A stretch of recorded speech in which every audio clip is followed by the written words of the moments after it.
Nah, Sobat Leader, kali ini di episode ini kita akan mengenal lebih dekat mengenai dekan dari Faperta yang di bulan Oktober kemarin baru saja dilantik. Langsung saja kita menyapa Profesor kita. Halo, selamat siang, Prof. Halo, selamat siang. Bagaimana kabarnya hari ini, Prof? Alhamdulillah baik. Alhamdulillah baik ya, Prof. Sehat ya, Prof? Alhamdulillah. Oke, Prof. Mungkin sebelum kita mulai di pertanyaan-pertanyaan yang lebih mendalam nih, Prof, bisa perkenalan terlebih dahulu, Prof. Baik, ya. Assalamualaikum warahmatullahi wabarakatuh. Halo semuanya. Saya nama lengkap Profesor Insinyur Sudarsno Hadi Purnomo, SPT LPSD, dan saya Dekan Fakultas Pertanian Tidak periode 2024 sampai 2027. Oke, untuk nama panggilannya bisa dipanggil Prof siapa nih, Prof? Bisa dipanggil dengan nama Prof Kris, atau ada yang memanggil juga Prof Hadi, atau juga tanpa gelar Prof Hadi. Oke, berarti Prof Kris gitu ya, Prof? Ya. Oke. Selanjutnya nih, Prof, untuk tempat tinggal atau homes di mana ya, Prof? Kalau tempat tinggal saya di Solo, ya. Solo. Cuma kalau di Magelang itu di perumahan Puri Pesona Sanden 2. Oke, berarti daerah Sanden ya, Prof? Dekat Tuguran. Oh, dekat Tuguran, dekat kampus Tuguran ya, Prof? Selanjutnya nih, Prof, mungkin belum banyak yang tahu karena baru bulan Oktober kemarin ya, Prof? Baru saja dilantik. Oke, berarti baru beberapa minggu ya, Prof? Nah, mungkin bisa diberitahu ke Sobat Leader yang ada di rumah nih, Prof, untuk kedudukan sekarang di Leader sebagai apa sih, Prof? Baik, Mbak, untuk saya kedudukannya sebagai dekan di fakultas yang tadi sudah saya sampaikan itu. Kemudian saya adalah dosen fakultas peternakan di Universitas Baru Solo. Ya. Sebelumnya saya menjabat sebagai program studi di peternakan dan juga S2 peternakan di Fakultas UNS. UNS gitu ya. Iya, Prof. UNS gitu. Di Solo. Kemudian saya ditunjuk untuk mengenai Prof Joko Sudarsno yang beliau ditunjuk sebagai direktur mahasiswa di UNS juga, sehingga perlu nanti untuk di bidang, sehingga nanti saya minta untuk menggantikan beliau posisi sebagai dekan. Ya. Berarti seperti barter gitu ya, Prof ya? Sama-sama di UNS ya, Prof? Ya, sama-sama UNS. Sama-sama di Solo. Alhamdulillah. Oke, selanjutnya nih, Prof, sedikit mengulik mengenai biodata nih, Prof. Boleh nggak sih, Prof, kita tahu siapa sih nama istri dari Prof dan berapa sih putra putri dari Prof Tresno? Istri saya Bu Eni, dan Eni Rahmawati, sekarang masih di Solo karena belum bisa kesini, masih bekerja di Solo. Kemudian saya juga cowok cewek, yang dua cowok sudah lulus dari S1 arsitektur UNS, kemudian yang kedua HI UNS, dan bila sekarang itu sudah bekerja gitu ya. Yang satu buka di arsitek di Solo, kemudian yang kedua kerja di Ruang Guru di Klaten dan Solo. Itu keluarga saya ya. Iya, Prof. Dan selanjutnya nih, Prof, mengenai pelantikan yang dilaksanakan pada tanggal 28 Oktober 2024 kemarin ya, Prof. Apa sih kesannya setelah dilantiknya, Prof, sebagai dekan Faperta?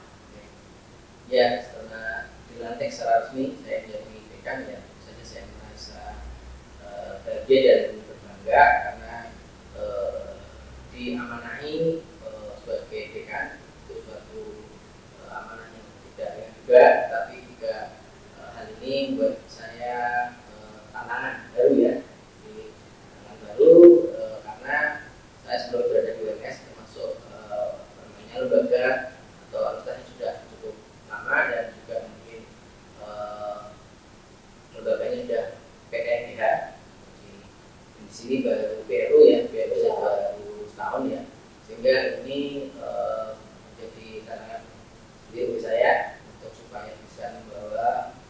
tidak bahwa Fakultas Pertanian ini menjadi lebih baik ke depannya ya, baik itu dari sisi prestasinya, akademik maupun akademik ya, mahasiswanya maupun para dosennya. Kita berusaha supaya bisa nanti semakin lama semakin berkembang, dan terutama nanti kita bawa ke tidak hanya di nasional juga bisa internasional.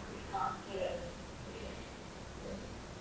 Selanjutnya nih Prof, adakah program atau gebrakan ataupun inovasi yang bisa dilakukan di Universitas Tidar khususnya di fakultas ini? Mungkin apa yang akan dilakukan Prof sambil di bidang ini? Jadi saya memang tadi dengan mana ya, saya tentu saja harus membuat suatu program yang itu bisa meningkatkan ya prestasi dari Fakultas Pertanian Tidar ya. Yang pertama saya ingin supaya Tidar ini apa namanya terbawa ke internasionalisasi. Jadi internasionalisasi ini adalah supaya para dosennya itu juga bisa mengikuti dengan internasional. Jadi internasional sektor riset dengan bekerjasama dengan dosen-dosen di luar negeri, dari universitas luar negeri, walaupun itu adalah mungkin belum sampai ke yang jauh-jauh dengan negara-negara Indonesia, ya, dengan Thailand, dengan Jepang, ya, yang agak di Asia itu masih cukup bagus ya. Mungkin katakan belum juga kalau kita juga dengan Eropa, dengan Australia, tapi kira-kira dengan lokal dengan Korea, dengan Thailand cukup maju. Kita apalagi kan sekarang untuk sentral perkembangan di teknologi itu malah justru Asia.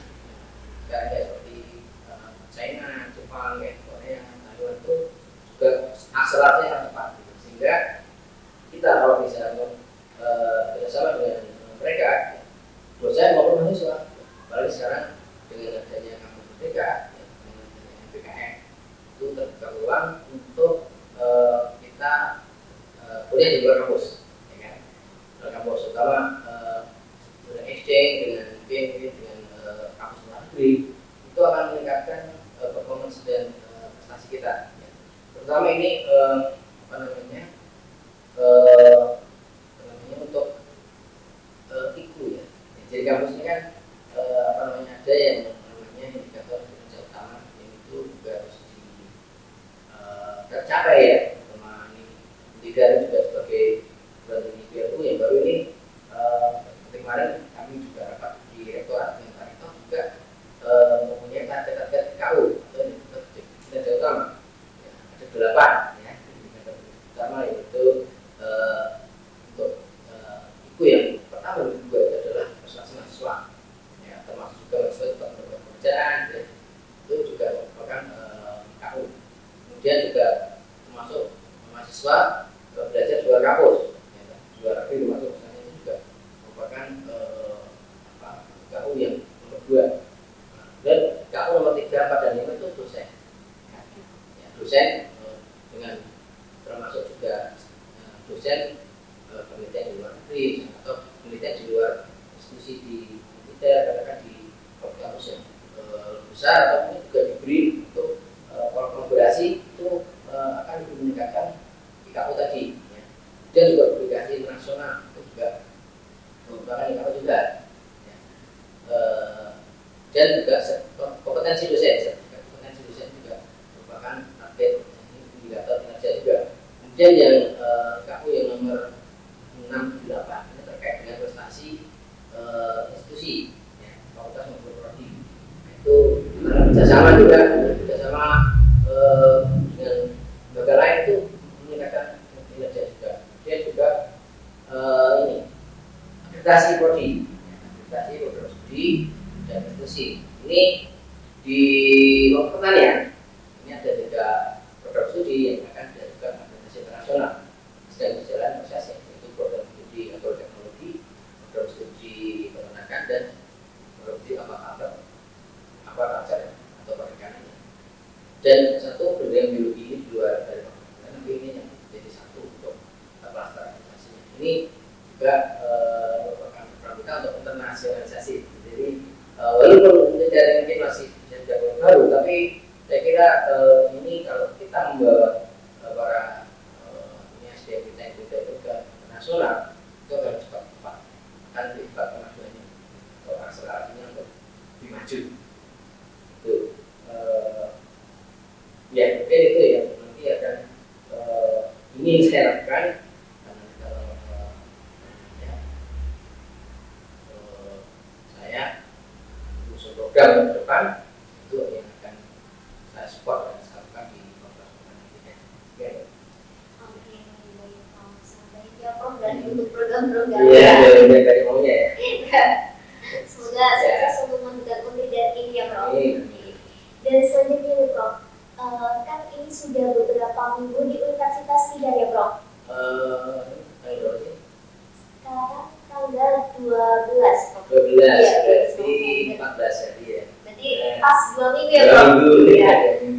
Dalam waktu beberapa minggu ini, adakah hal yang berbeda dari lingkungan yang sebelumnya dengan Universitas Tidar atau tidak Prof? Mulai dari untuk hal kecil misalnya kayak cuaca gitu, atau dari segi mahasiswa, dosen, ataupun cara mengajar di Universitas Tidar gitu Prof?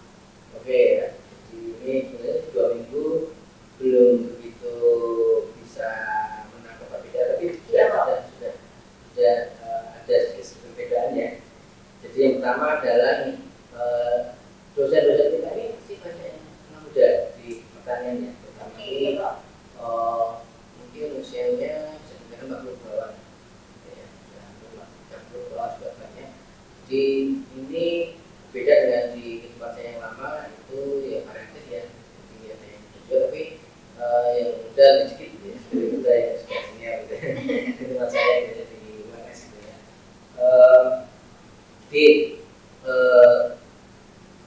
dosen muda ini saya kira potensial dan itu semangatnya lebih tinggi ya daripada dosen sudah senior gitu ya. Jadi ini satu potensi yang mungkin sangat bisa kita kembangkan untuk dosen muda ini. Kemudian ini sarana ya, ini juga saya lihat bisa sekilas satu persis ya. Ini kan baru ya. Iya baru ya. Masih bagus sarana-sarananya gitu ya. Saya juga lah belum sempat berkunjung ke lab, baiklah di akreditasi lab pusat ya, yang di sini pusat apa ya. Dan juga lab yang di lapangan di Bandungan, di Bandung sebelumnya. Tapi saat saya kira untuk pembelajaran di sini juga bagus ya, untuk sarana bagus, walaupun memang masih kurang ternyata ya jumlahnya ya. Jadi terbukti ini dosen juga terlalu di sini untuk dosen jadi harus ke lab gitu ya, masih kurang ternyata gitu. Kemudian untuk ya cuacanya memang kalau Magelang kan lucu ya, beda ya. Solo agak panas gitu ya. Kalau di sini nyaman lah ya, di Magelang cuacanya lebih enak gitu ya. Untuk mahasiswanya ini belum bisa membedakan sih, hampir mirip dengan bahasanya 11-12 ya Prof. Kita juga persis karena saya belum pernah masuk kelas aja, tapi saya kira sih hampir mirip karena ini yang masyarakat Jawa Tengah Prof. Iya Prof, sama-sama Jawa Tengah. Solo ya nggak beda mungkin ya. Jogja mungkin ya itu beda dengan mungkin itu sih beda. Selanjutnya Prof, untuk harapan kedepannya dari Pemerintah Unidar apa Prof?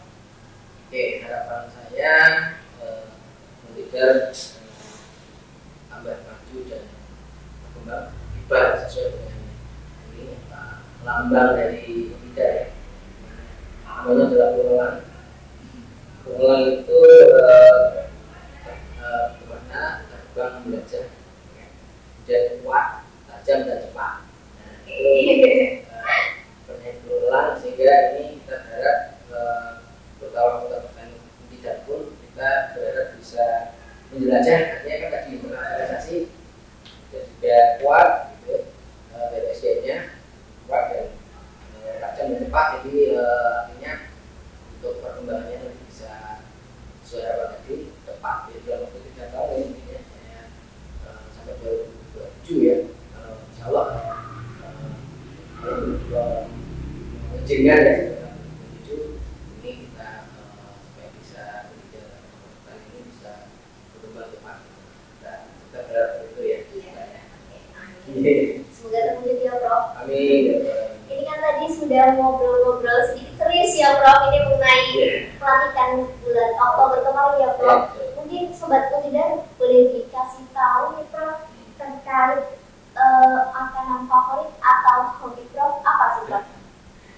Iya, sebenarnya nggak punya hobi khusus ya, ini apa namanya kayak makanan ya, makanan itu juga nggak ada yang khusus gitu ya. Tapi memang saya kalau seafood tuh suka. Oke. Karena saya tadi berasal dari Pati ya, saya belum menyebutkan ya. Kita Pati dari Pati, Jawa Tengah, Pantura ya. Di Pantura tuh banyak ikan laut ya. Iya Prof. Kemudian terbawa saya kerjanya di Pati sampai SMA ya. Dan saya kuliah satu di BM di Penanganan BM. Dan S2-nya juga di UGM juga di Bisnis.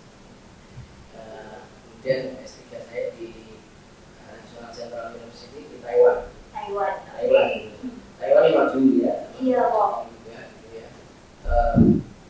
Nah sehingga tadi mengenai di makanan tadi ya Pak, saya mungkin kayak asal daerah saya ya, sukanya seafood gitu ya. Seafood ya Prof. Iya. Jadi kalau misal Sobat Kutidar yang ada ke Pantura bisa nih ya Prof kita nitip atau nasi seafood ke Prof Trisno ya Prof. Oke Prof, terima kasih Prof sudah berkenan hadir di podcast kita pada hari ini ya Prof. Semoga podcast kita bermanfaat bagi Sobat Kutidar yang ada di rumah ya Prof. Dan bagi Sobat Kutidar, itulah podcast kita pada hari ini. Sampai bertemu lagi di podcast Sanam berikutnya. Sampai jumpa. Sampai jumpa.